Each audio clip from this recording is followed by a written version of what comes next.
اللہ اکبر لا الہ الا اللہ واللہ اکبر اللہ اکبر وللہ الحمد۔ تمام اہل اسلام کو میری طرف سے دل کی گہرائیوں سے عید مبارک۔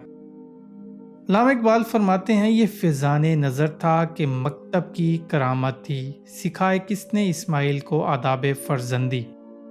جب حضرت ابراہیم علیہ السلام کو اللہ تعالیٰ کا حکم ملا کہ اپنی محبوب ترین چیز اللہ کی راہ میں قربان کر دی جائے، تو حضرت ابراہیم علیہ السلام نے حضرت اسماعیل کی قربانی پیش کی، اور حضرت اسماعیل علیہ السلام نے بھی اس قربانی کو دینا چاہا اور اللہ تعالیٰ کے حکم کی تعمیل کی۔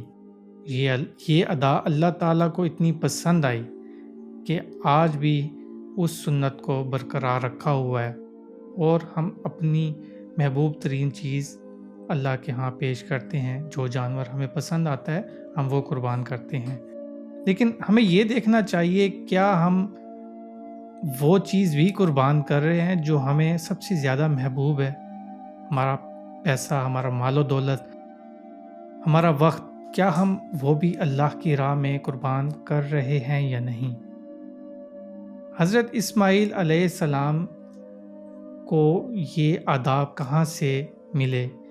یہ حضرت ابراہیم علیہ السلام کی تربیت تھی، ان کا فیضان نظر تھا، ان کی پاکیزہ نگاہ تھی، جس وجہ سے حضرت اسماعیل علیہ السلام نے اس قربانی کو پیش کیا کہ میری جان بھی قربان اللہ کے حکم پر۔